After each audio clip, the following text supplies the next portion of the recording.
Today we're gonna be reviewing a hand played between LLinusLL0ve and asianflushie. Standard small c-bet by asianflushie. And Linus with the 2 pair. Goes for the big re-raise. I believe you should make big check raises here if ever. Polarize on a board that generally quite favors the in-position player. So when we check raise, I believe we want to be representing quite strong hands. Good top pairs and better.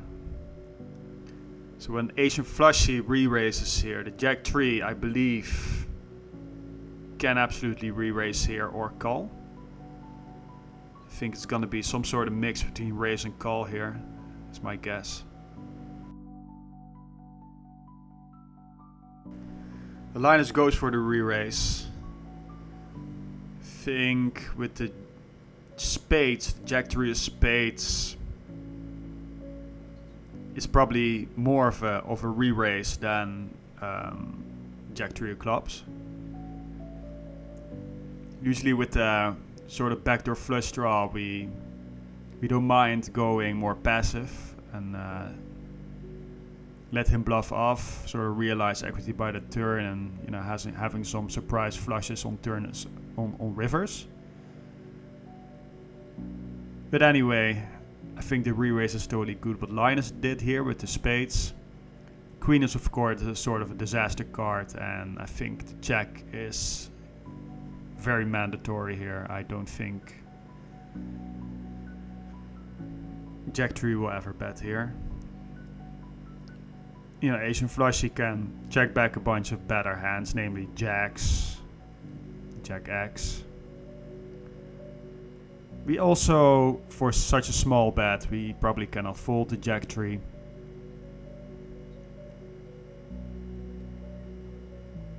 And it's probably just going to be a call.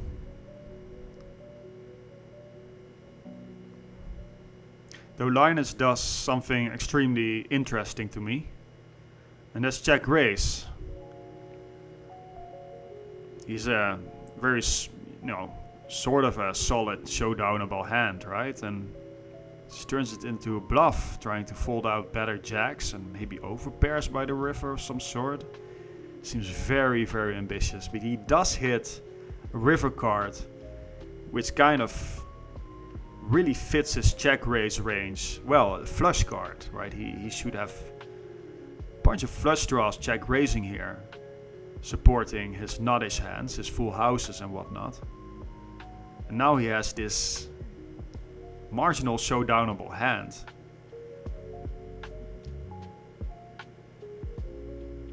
And he actually turns it into a bluff.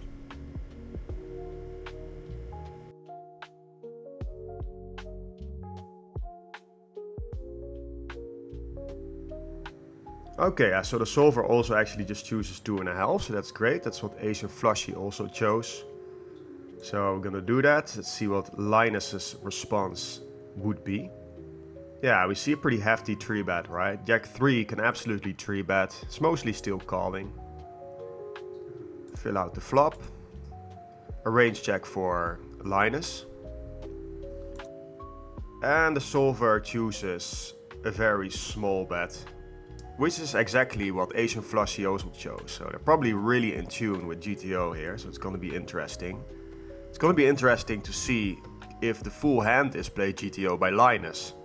Right, I'm super curious about that, so let's find out. Okay, so it is a very, very high frequency c-bet.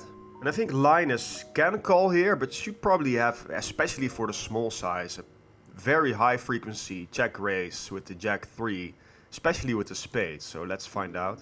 Let's see. Yeah. Okay, so it's true that it's mixing, and it's true that the spade is a much better check raise than with the backdoor flush draw. And let's see the sizing that Linus. So the solver chooses 9.5, and Linus chose a little bit of a smaller raise size. And I can only imagine that the Jack 3 of spades is gonna check raise quite a bit more often for this sizing. And yeah, it's actually almost check raising pure now, so that's great. No raises. I mean, the raise size is still big enough that there are no re-raises for asianflushie. So let's go to the turn.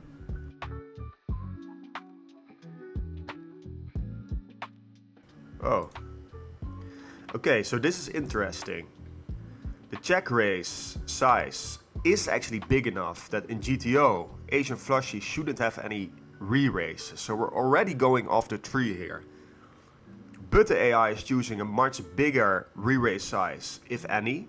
So we would have to change that to the re-raise size that asianflushie chose.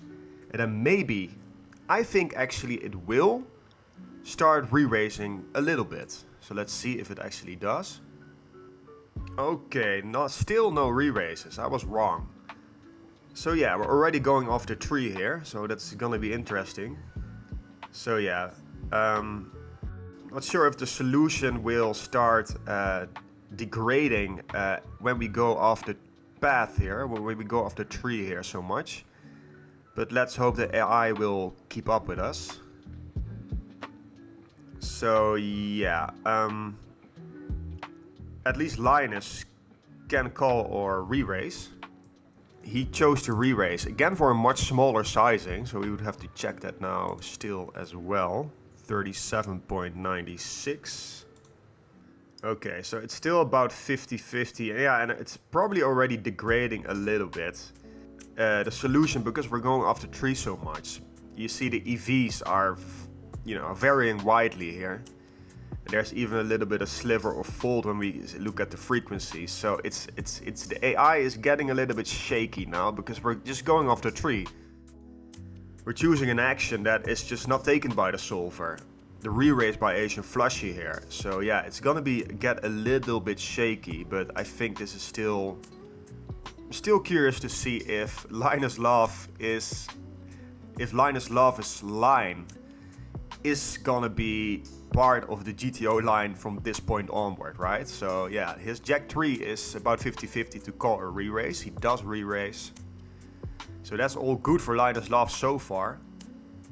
And yeah, now asianflushie has polarizes himself so much that he is definitely gonna have a bunch of shoves here.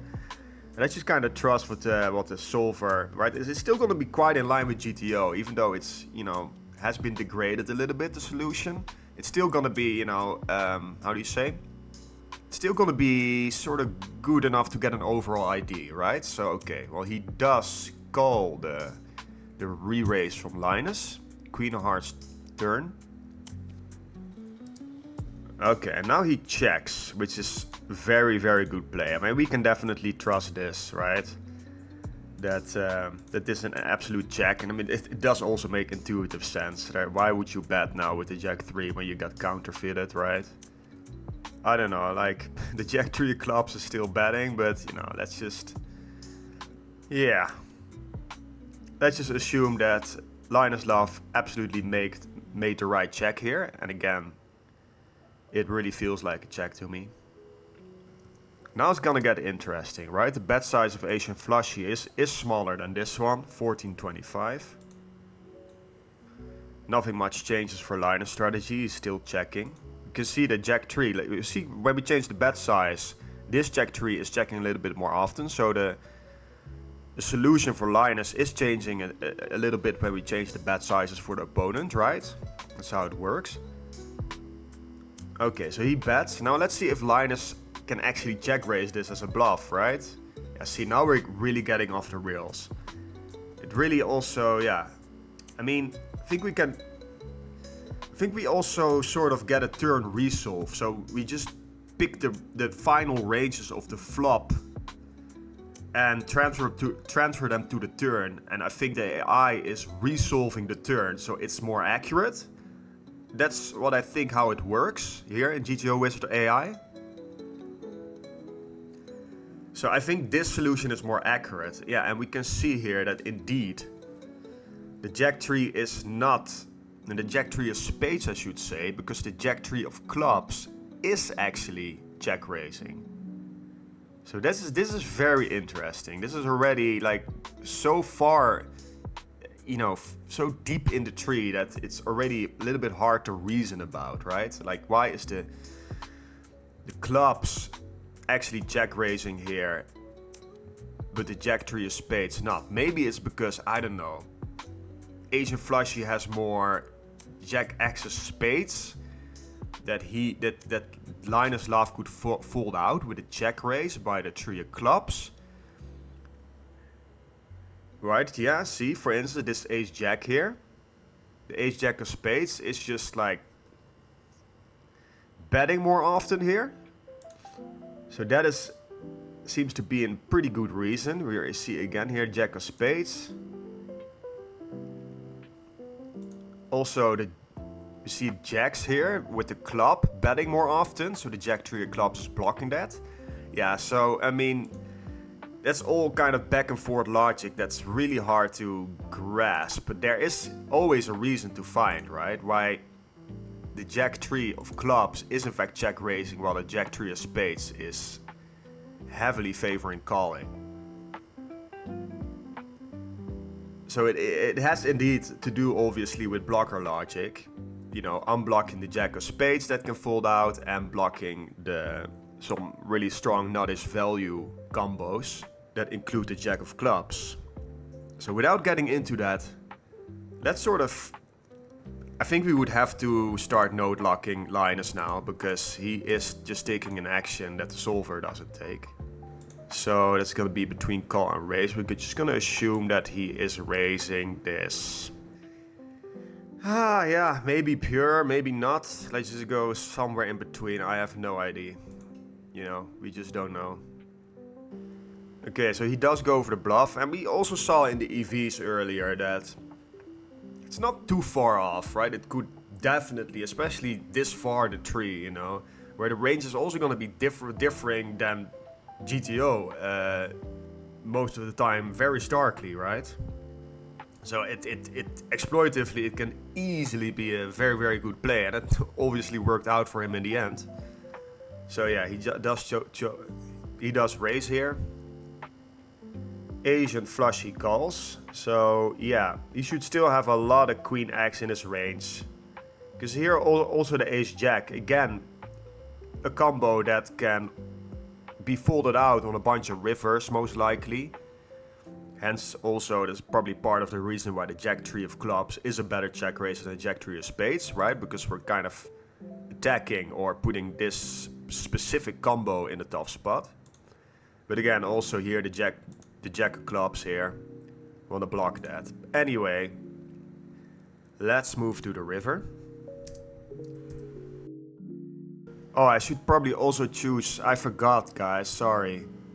I should actually alter the raise size for Linus, I'm sorry about that. He actually chooses to min raise here, so yeah, maybe that even, I think we also now cancel, how do you say, remove the node locking. I think, yeah, we just removed the node locking as well. So Linus actually min raised. I'm sorry about that, but still the logic still holds, you know. We can see here the jack of spades is just a pure call, and the jack three of clubs is actually the one that still check raises. So nothing much has changed. I'll make a quick node lock again. Now I think we already got a glimpse from what's gonna be on the river. I didn't see a bluff happening in the shoes of Linus.